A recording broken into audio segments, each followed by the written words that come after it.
আমল করার সুন্নত পদ্ধতি কি? ঈদে মিলাদুন নবী এটা ইসলামের একটা বড় বিদআত। ইসলামের প্রথম 600 বছরে এই শব্দটা আপনারা পাবেন না। আজকে আমি জামে মসজিদে যেহেতু আলোচনা করেছি, এখানে বিস্তারিত বলবো না। রাসূলুল্লাহ সাল্লাল্লাহু আলাইহি ওয়াসাল্লাম থেকে সাহাবীগণ 600 বছর সিরাতুন নবী, সাহাবী তাবি, 4 ইমাম, আবু হানিফা, আমাদের আব্দুল কাদের জিলানী, কি বলে ইমাম গাজালি সহ সবাই, তারা কেউ মিলাদুন নবী পালন করেনি, সিরাতুন নবী পালন, উদযাপন, আলোচনা করেছেন, এবং সেটা সারা বছর এবং সারা বছর। এই জন্য রবিউল আউয়াল মাসে ঈদে মিলাদুন নবী পালন করাটা ইসলামে প্রবেশ করেছে রাসূলুল্লাহ সাল্লাল্লাহু আলাইহি ওয়াসাল্লামের ওফাতের 600 বছর পরে। তবে রাসূলুল্লাহ সাল্লাল্লাহু আলাইহি ওয়াসাল্লামের মিলাদ পালনের সুন্নত পদ্ধতি হলো মিলাদ দিন না, বার, সোমবার প্রতি সপ্তাহে। বছর ঘুরে আসলে আপনি একদিন নবীর আশেক হবেন, এটার দ্বারা ইসলামের কিছু হয় না। এটা ইহুদি খ্রিস্টানদের সিস্টেম, আমরা নিছি। আপনি প্রতি সপ্তাহে সুযোগ পেলে সোমবারের দিন রোজা রাখবেন। এটা হলো রাসূলুল্লাহ সাল্লামের মিলাদ, জন্মে আমাদের শুকরিয়া, আনন্দ প্রকাশের সুন্নত পদ্ধতি। রাসূলুল্লাহ সাল্লাম সোমবারে রোজা রাখতেন। সাহাবা একরাম প্রশ্ন করেন, ইয়া রাসূলুল্লাহ, আপনি সোমবারে কেন রোজা রাখেন? তিনি বলেন, আমি এই দিনে জন্মেছি এবং এই দিনে আমি নবুয়ত পেয়েছি। অন্য হাদিসে আসছে নবীজি সোমবারে হিজরতও করেছেন, সোমবারে মদিনায় পৌঁছেছেন। আমরা জানি সোমবারে তার মৃত্যুও বটে। এই জন্য সোমবারে রোজা রাখা একটা সুন্নত আমল, এটা আপনারা পালন করবেন, এটাতে অনেক বরকত ইনশাআল্লাহ। এখন আমরা এই বিষয়টি স্পষ্ট বুঝতে পারলাম যে নবী করিম সাল্লাল্লাহু আলাইহি ওয়াসাল্লাম থেকে দিনের ক্ষেত্রে প্রমাণ না থাকলে সেটা করা যাবে না। মনে রাখবেন, অনেকে বলে যে নিষেধ তো নাই, এগুলো সংশয়। ঠিক আছে, নবী সাল্লাল্লাহু আলাইহি ওয়াসাল্লাম করেননি, করতে বলেননি, আর কোনো প্রমাণও পাওয়া যায় না সাহাবীরা করেনি, কিন্তু নিষেধ তো নাই। এ নিষেধ নাই কথাটি দিনের ক্ষেত্রে চলবে না, ওরাও মানে না। যারা এই কথাটি বলছে তাদের আলেমরাও মানে না এই কথাটি, যে নিষেধ নাই সেই জন্য করা চলবে ধর্মের নামে, এটা চলবে না। কারণ এবাদতের ক্ষেত্রে আসল হচ্ছে যে আপনাকে প্রমাণ দিতে হবে। এই ক্ষেত্রে যারা মিলাদ করছেন, মিলাদুন নবী বা জন্মবার্ষিকী পালন করছেন, তখন আপনি বলে দিচ্ছেন যে নিষেধ তো নাই। কিন্তু যেই কাজটি আপনি করেন না, অন্যরা করছে আর আপনার কাছে সেটা বিদআত, সেই ক্ষেত্রে এই ফর্মুলায় আপনি বলবেন যেটা আমি বলছি। যদি ওখানে কেউ বলে যে নিষেধ তো নাই, তাহলে নিষেধ না থাকলে কি হবে? প্রমাণ দিতে হবে। বলবেন না? বলবেন না? মেলা উদাহরণ দেওয়া যেতে পারে।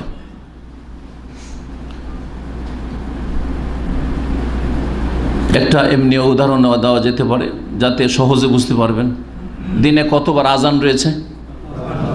হ্যাঁ, 5 বার আজান আছে। কেউ যদি 7 বার আজান দেয়, 6 বার দেয়, চলবে? হ্যাঁ, চলবে? যে আজান দিতে চাচ্ছে সে বলছে নিষেধ তো নেই। ঠিক আছে, বেলাল রাদিয়াল্লাহু তাআলা 5 বার আজান দিয়েছেন, নবীর মুয়াজ্জিন 5 বার আজান দিয়েছেন, কিন্তু নিষেধ কোথায় আছে? 6 বার আজান দিতে নিষেধ আছে, এরকম হাদিস দেখান তো পাবেন? তাহলে ওইখানে তো চলবে না। যারা কবরে আজান দেন না, আবার বেরেলবি একদল আছে কবরে আজান দেয়। অনেকে এই ভারত থেকে এই বিদাতগুলি ছড়িয়েছে, কবরে মাইয়াতকে দাফন করার পরে আজান দেয়। কিন্তু অনেক বেরেলবি আছে, তারাও এই আজান জানে না। দেওবন্দির তো দায়ী নাই, কিন্তু বেরেলবিদের মধ্যে 2 ভাগ আছে। কারণ একটা সময় ছিল আমার ছাত্র জীবনে এই ব্যাপারে বেরেলিতে লড়াই, মোনাজারা। একদল বেরেলবি কবর পূজারী বলছে যে মাইয়াতকে দাফন করে আজান দিতে হবে, আজানুল কবর। আর এক দল বলছে যে না, আজান দেওয়া যাবে না। 2 দলে সংঘর্ষ লেগেছে। অথচ দুটোই হচ্ছে বেরেলবি, শিরকি আকীদার লোক, নবী আলেমুল গায়েব, নবী হাজির নাজের ইত্যাদি ইত্যাদি, হ্যাঁ, এসব।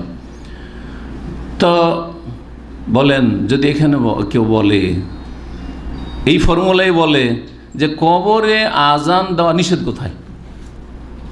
কবরে আজান দেওয়া নিষেধ কোথায় দেখাতে পারবে? নিষেধ আছে?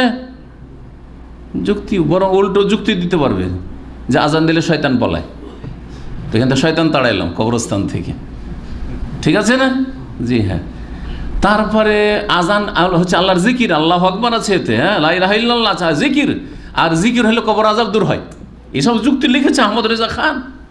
জি, তো যুক্তি দিয়ে আপনি ইবাদত বন্দেগী চালু করবেন, অথচ এর চাইতে অনেক বেশি যুক্তি নবী করিম সাল্লাল্লাহু আলাইহি ওয়াসাল্লাম বুঝতেন এবং তার কাছে ওহীও হয়েছে। তিনি তো এইসব যুক্তি পেশ করেন নাই। এবং যুক্তির ওপর দিনকে ছেড়ে দেননি আল্লাহ রাব্বুল, বরং দিনকে আল্লাহ রাব্বুল আলামিন ওহী ভিত্তিক নাজেল করেছেন আর কমপ্লিট করে দিয়েছেন। সুতরাং এই সংশয় বিদাতিরা পেশ করে থাকে যে ঠিক আছে নেই কিন্তু মানাওতে নেই, তো এইসব চলবে না। হ্যাঁ, ব্যবসা বাণিজ্যের ক্ষেত্রে, মুআমালাত লেনদেনের ক্ষেত্রে, হ্যাঁ নতুন নতুন ব্যবসা আজকাল দেখছেন অনেক বিজনেস শুরু হচ্ছে। দেখতে হবে যে ব্যবসার জন্য কিছু শর্ত আছে, সেই শর্তগুলো যদি ঠিক থাকে তাহলে নতুন ব্যবসা করেন, অসুবিধা নেই, আপত্তি নেই, করেন। জি, এই ক্ষেত্রে আসল হচ্ছে যে মুবাহ জায়েজ, ব্যবসা বাণিজ্য মুআমালাত লেনদেন আদান প্রদান। কিন্তু ইবাদতের ক্ষেত্রে আসল হচ্ছে যে তৌকিফ, আপনাকে ওখানেই থামতে হবে যেখানে নবী করিম সাল্লাল্লাহু আলাইহি সাল্লাম থেমে গেছেন। হচ্ছে জন্মবার্ষিকী পালন করা, যে কারো জন্মবার্ষিকী পালন করা, এই বিদাতগুলি আজকাল পশ্চিমা সভ্যতা থেকে নেওয়া হয়েছে। নিজের ছেলে মেয়েদের জন্মবার্ষিকী, বাবা মায়ের জন্মবার্ষিকী, দাদা দাদি নানা নানির জন্মবার্ষিকী ইত্যাদি ইত্যাদি, স্বামীর জন্মবার্ষিকী, তো স্ত্রীর জন্মবার্ষিকী পালন করে, সবগুলি বিদাত। আর তার মধ্যে আরেকটি জন্মবার্ষিকী হচ্ছে, সেটি হচ্ছে মিলাদুন নবী, নবী করিম সাল্লাল্লাহু আলাইহি সাল্লামের জন্মবার্ষিকী মিলাদ করা। সে মিলাদ জন্মবার্ষিকী পালন করা, 12 রবিউল আউয়ালকে মনে করা যে নবী করিম সাল্লাল্লাহু আলাইহি সাল্লামের জন্ম এই তারিখে, আর সেই তারিখে মিলাদ করা। শুধু বাঙালি সমাজে তাই নয়, বরং যখন তখন মিলাদ হয়। অন্যান্য বিদাতি সমাজে তো বছরে একবার মিলাদুন্নবী করে থাকে, কিন্তু বাঙালি সমাজে যে কোনো ক্ষেত্রেই কোনো একটা বিপদ আপদ আসলেও মিলাদ হয়, বাড়িতে কোনো একটা খুশির খবর হলেও মিলাদ হয়, যে কোনো ক্ষেত্রে যখন তখন মিলাদ চলছে, যখন তখন মিলাদ চলছে নবী করিম সাল্লাল্লাহু আলাইহি সাল্লামের জন্মবার্ষিকীর নামে। এই নবী সাল্লাল্লাহু আলাইহি সাল্লামের জন্মবার্ষিকী পালন করা, মিলাদুন নবী করা, এটিও খ্রিস্টানদের থেকে নেওয়া হয়েছে।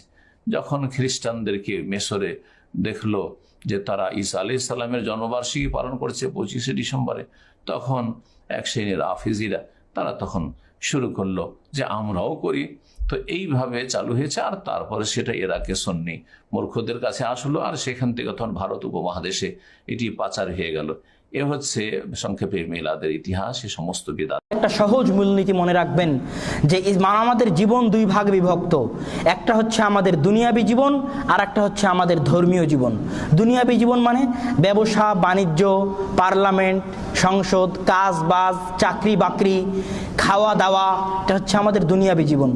আর ধর্মীয় জীবন মানে সালাত, সিয়াম, হজ, এগুলো হচ্ছে আমাদের ধর্মীয় জীবনের অংশ। এই যে মসজিদে আছি, এখানে আমরা ধর্ম পালন করছি। মসজিদ থেকে বের হয়ে কালকে আপনারা অফিসে যাবেন, যারা কাজ করেন তারা কাজের জায়গায় যাবেন, ওটা আপনার দুনিয়াবী জীবন। তো ইসলাম মসজিদে সীমাবদ্ধ নয়। ইহুদি খ্রিস্টানদের একটা চক্রান্ত হচ্ছে, তারা যেমন তাদের খ্রিস্টান ধর্মকে গির্জার মধ্যে সীমাবদ্ধ রেখেছে, খালি পাদ্রী আর পাদ্রীর কাছে যারা যাবে ওদের মধ্যে ইসলাম থাকবে। হিন্দুরা যেমন মন্দিরে সীমাবদ্ধ রেখেছে তাদের ধর্মকে, ইহুদিরা যেমন সিনাগগে তাদের ধর্মকে সীমাবদ্ধ রেখেছে, মুসলমানরাও যেন তাদের ধর্মকে শুধু মসজিদের মধ্যে সীমাবদ্ধ রাখে, মসজিদের 4 দেওয়ালের বাইরে যেন ইসলাম না আসে। এটা ইহুদি খ্রিস্টানদের চক্রান্ত। আজকে অত্যন্ত দুঃখজনক হলো সত্য যে ইসলাম শুধু মসজিদের 4 দেওয়ালের মধ্যে। মসজিদে ঢুকছেন তো টাকনুর উপর কাপড় উঠাচ্ছেন, মসজিদ থেকে বের হচ্ছেন তো টাকনুর নিচ থেকে কাপড় ফেলে দিচ্ছেন, মসজিদে ঢুকাচ্ছেন তো গান বাজনা বন্ধ করছেন, মসজিদ থেকে বের হচ্ছেন তো গান বাজনা অন করছেন, তথা ইসলাম শুধু মসজিদের মধ্যে সীমাবদ্ধ আমরা দুঃখজনক হলেও করে দিয়েছি। তো আমি যেটা বলতে চাচ্ছিলাম, আমাদের জীবন দুই ভাগে বিভক্ত, একটা দুনিয়াবী বৈষয়িক জীবন আর একটা ধর্মীয় জীবন। এই দুই জীবনে ইসলামের দিক নির্দেশনা রয়েছে, ইসলামের হুকুম আহকাম রয়েছে। আমার এবং আপনার ধর্মীয় জীবনে রাসূল যা করেছেন তার 23 বছরের জীবনে, খুব মনোযোগ দিয়ে শুনুন, সালাত, সিয়াম, হজ, যাকাতে রাসূল সাল্লাল্লাহু আলাইহি ওয়াসাল্লাম তার 23 বছরের জীবনে যা করেছেন, যেভাবে করেছেন, আমাকে এবং আপনাকে ওইভাবে করতে হবে। কিয়ামত পর্যন্ত, রাসূলের মৃত্যুর পর থেকে নিয়ে আজ পর্যন্ত, কিয়ামত পর্যন্ত ধর্মীয় জীবনে বিন্দুমাত্র সংযোজন করার, বিন্দুমাত্র বিয়োজন করার অধিকার আমার এবং আপনার নাই। তথা ধর্মীয় জীবনের সম্পর্ক স্থায়ী। রাসূল সাল্লাল্লাহু আলাইহি ওয়াসাল্লাম যা করতে বলেছেন তা আপনি করবেন, আর যা করেননি তা যদি করতে চান দলিল লাগবে।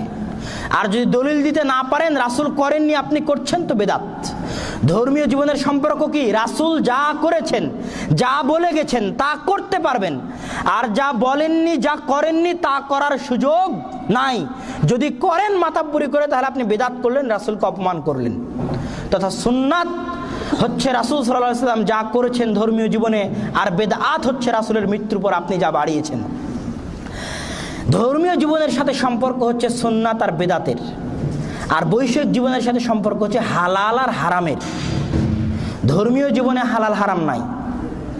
ঈদে মিলাদুন্নবী হালাল হারাম নয়, ঈদে মিলাদুন্নবী সুন্নাত না বেদাত? কথা বুঝতে পারেননি না? আমি যেটা বুঝাতে চাচ্ছি সেটা বুঝেন। বেদাত তো অবশ্যই, মানে ঈদে মিলাদুন্নবীর ক্ষেত্রে এই প্রশ্ন আসবে না যে ঈদে মিলাদুন্নবী হালাল না হারাম। ঈদে মিলাদুন্নবীর ক্ষেত্রে এই প্রশ্ন আসবে যে ঈদে মিলাদুন্নবী সুন্নাত না বেদাত। তো ধর্মীয় জীবনে হুকুম হয় হয় সুন্নাত না হয় বেদাত, আর দুনিয়াবি আর বৈষয়িক জীবনে হুকুম হবে হয় হালাল না হয় হারাম। আপনার ব্যাংক ব্যালেন্স, আপনার চাকরি বাকরি, আপনার সংসদ পার্লামেন্ট, এগুলোতে হুকুম হবে হয় হালাল না হয় হারাম। আপনার খাওয়া দাওয়া রিজিক রুটি, এগুলোতে হুকুম হবে হয় হালাল না হয় হারাম। তো সুন্নাত আর বেদাত ধর্মীয় জীবনে রাসূল যা করেছেন এর থেকে বাড়ানোর বিন্দুমাত্র সুযোগ নেই। যদি বাড়ান তাহলে বেদাত। আর বৈষয়িক জীবনে যা রাসূল যা নিষেধ করেছেন, খুব মনোযোগ দিয়ে শোনেন, হালাল হারামে রাসূল যা নিষেধ করেছেন কিয়ামত পর্যন্ত তা হারাম। আর তারপরে কিয়ামত পর্যন্ত যা আবিষ্কার হবে রাসূলের নিষেধাজ্ঞা নাই, হালাল। এই মাইক্রোফোন হালাল, বুকে এটা হালাল, মোবাইল হালাল, কথা বুঝেননি? নতুন আবিষ্কার হয়েছে, রাসূলের নিষেধাজ্ঞা নাই, হালাল। কিয়ামত পর্যন্ত যা আবিষ্কার হবে হালাল। কথা বুঝতে পারছেন? বৈষয়িক জীবনের সম্পর্ক হচ্ছে রাসূল যা নিষেধ করেছেন তা হারাম, এরপরে কিয়ামত পর্যন্ত যা আবিষ্কার হবে সেগুলো কি? সবই হালাল। কথা বুঝতে পারছেন না? আর ধর্মীয় জীবনের সম্পর্ক হচ্ছে সুন্নাত আর বেদাত। রাসূল যা করেছেন তা সুন্নাত, আর কিয়ামত পর্যন্ত যা আবিষ্কার হবে সবই বেদাত। 1400 বছরে আপনাদেরকে এরকম একটা পর্ব আসছে সামনে, এটাকে আমরা আপনার নাম দিয়ে থাকেন মিলাদুন্নবী। মিলাদুন্নবী এটা কি ইমানের জিনিস না আমলের জিনিস? দুইটাই আপনি মনে করতে পারেন। কেউ বলে ইমান না, এটা না করলে তো সে সর্ব ঈদের সেরা ঈদ, কেউ কেউ বলে থাকে। হ্যাঁ, আবার কেউ কেউ বলে আমল এটা করতেই হবে। কেউ বলে থাকে এটার জন্য সবর করে, কেউ টাকা পয়সাও ব্যয় করে এটার জন্য, টাকা পয়সা ব্যয় করলে অনেক সওয়াব হয়। কেউ এটার জন্য প্রয়োজনে মার খেতে রাজি আছে, এটা করবেই। এই জাতীয় কাজগুলো যে আপনি করছেন, আপনি একটু চিন্তা করেন তো, এটা কি মুহাম্মদ রাসূলুল্লাহ সাল্লাল্লাহু আলাইহি ওয়াসাল্লাম করেছেন? তার সাহাবীরা করেছেন? যদি কেউ প্রমাণ করে দেবে সাহাবীরা করেছেন, আমরা করবো, অসুবিধা কি? কিন্তু প্রমাণ করার কিছু নাই। জোর করে কোরআনে কারীমের আয়াতকে অপব্যাখ্যা দাঁড় করাবে। কি আল্লাহ তাআলা বলছেন আসসালামু আলাইয়া, আল্লাহ তাআলা বলছেন যে ঈসা আলাইহিস সালাম বলেছেন আসসালামু আলাইয়া ইয়াউমা উলিদতু ওয়া ইয়াউমা আমুতু ওয়া ইয়াউমা উবআসু হাইয়া, যে মিলাদ তো উনি কায়েম করে গেছেন। এটা আমল কি রাসূল করেছেন কোনোদিন? রাসূল কি এটা করেছেন কোনোদিন? কিভাবে আপনি এটা ব্যাখ্যা দাঁড় করাতে পারেন? এই ব্যাখ্যা কি কোনোদিন কোনো কিতাবে তাফসিরে আসছেন? আপনি বসে বসে বানাচ্ছেন। কারণ আমরা একটু আগেই বলেছি যে কোরআন এবং সুন্নাহর ব্যাখ্যা ব্যক্তি দিলে বিভ্রান্ত হবে, পথভ্রষ্ট হবে। অবশ্যই তাকে সালফে সালেহিনের বুঝ নিতে হবে। সালাফ বলতে বুঝাচ্ছি কাদেরকে? সাহাবায়ে কেরাম, তাবেঈন, 4 ইমাম, বিখ্যাত ফিকহের 4 ইমাম এবং হাদিসের 6 ইমাম সহ বিশাল আমাদের ওলামা আলেম শ্রেণী যারা চলে গেছে তাদের ব্যাখ্যা নিতে হবে। 300 হিজরির পরে, 400 হিজরির পরে কোন রাজা বাদশাহ দাঁড়িয়ে গেছেন, কোন রাজা বাদশাহ মিলাদ কায়েম করেছে, কবরি, এদের ওই জাতীয় নামও শুনে থাকবেন আপনি কত। এগুলি কোনো ইমানদার, এই মানে এগুলি কোনোভাবেই কোনো আলেমদের কাতারে পড়ে না। ওদের বক্তব্য নিয়ে এসে আপনি প্রতিষ্ঠা করতেছেন। কার কাজ করছেন আপনি? এমন কাজ কেন করবেন যেটা আপনার বিরুদ্ধে যাবে? বেদাত তো আপনার আমলটাকে নষ্ট করে দিচ্ছে। আপনি যদি বলেন যে আমি রাসূলের উপর দুরূদ পাঠ করব, অসুবিধা কি? সারাদিন পড়েন, সারাদিন পড়েন, কিন্তু সিস্টেমটা ভুল হয়ে গেছে। সালাত আদায় করতে পারেন, কিন্তু আপনি যদি বলেন যে পূর্ব দিকে ফিরে পড়বো, হবে না। আপনি যদি বলেন যে আমি সুবহান রাব্বিয়াল আলা পড়বো রুকুর মধ্যে, হবে না। কারণ এটা এই জায়গার না, এই জায়গার না। যেখানে যেটা রাসূলুল্লাহ সাল্লাল্লাহু আলাইহি ওয়াসাল্লাম দেখেছেন সেইভাবে, যেই পদ্ধতি সেইভাবে করতে হবে। আপনাকে নিজে একটা পদ্ধতি আবিষ্কার করতে পারেন না। জন্ম তিথি পালন করার বিষয়টি রাসূলুল্লাহ সাল্লাল্লাহু আলাইহি ওয়াসাল্লাম অনুমোদন করেননি। কোনো ব্যক্তির নয়, কোনো দেশের নয়, কোনো কিছুর নয়। ঈদে মিলাদুন্নবী পালন করা বিদআত। ঈদে মিলাদুন্নবী তো সাহাবী তাবেঈ করেননি, আর রাসূলের জন্ম তারিখ ছিল 9 রবিউল আউয়াল, উল্টে গিয়ে হয়েছে 12 রবিউল আউয়াল। তো এটা তো হলো ভারতের ঈদের মিলাদুন নবী, কে একটু দেখে না, খালি আন্ধা কো আন্ধা পড়াতা হয়, অন্ধকে অন্ধ পড়াচ্ছে, ঠেলে ঈদে মিলাদুন নবী করবে, কত কি লিখে রেখেছে। ईद मिलादुन नबी मनाया जाता है, वो बर्थडे ऑफ द प्रॉफिट। और अगर आप देखेंगे ये 12 रबी अव्वल है, और जहां तक के हमें हदीस की रोशनी में हमें यह साबित नहीं होता है कि मोहम्मद सल्लल्लाहु अलैहि वसल्लम ने कभी अपना सालगिरह बनाए, या साहबाज ने या ताइन या तबताइन ने कभी उनका सालगिरह बनाए। तो जब मोहम्मद सल्लल्लाहु अलैहि वसल्लम ने कभी कहा नहीं कि मेरा सालगिरह बनाओ, या कभी साहबाज ने नहीं बनाए, और अगर आज हम उनका सालगिरह बनाते तो ये बिदअत हो जाता है। तो सालगिरह बनाने की कोई जरूरत नहीं है, ऐसा कोई इस्लाम एक मजहब के अंदर नहीं है, कुरान में भी नहीं, शरिया में नहीं। ये एक वेस्टर्न कल्चर है कि हमें सालगिरह बनाना चाहिए।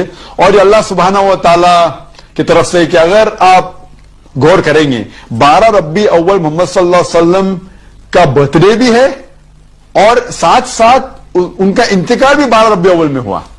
तो अगर मैं आपसे पूछूंगा कि 12 रबी अव्वल उनका डेथ एनिवर्सरी बना रहे, बर्थ एनिवर्सरी बना रहे, तो अल्लाह सुब्हानहू व तआला जैसा कहते मकरू मकरुल्लाह वल्लाहु खैरुल माकिरीन, सूरह इमरान में सूरह नंबर 3 आयत नंबर 54 में, कि उनने प्लान किया और प्लॉट किया, अल्लाह सुब्हानहू व तआला ने भी प्लान किए, और Allah is the best of planner. तो ये कोई कुरान और हदीस की रोशनी में साबित नहीं ईद मिलादुन नबी बनाना, और हमें बनाने की जरूरत नहीं है। ये जिस तरीके से क्रिश्चियन लोग ईसा अलैहिस्सलाम का बर्थडे बनाते हैं, ये अलग मजहब है, इस्लामिक मजहब में इसकी कोई इजाजत नहीं।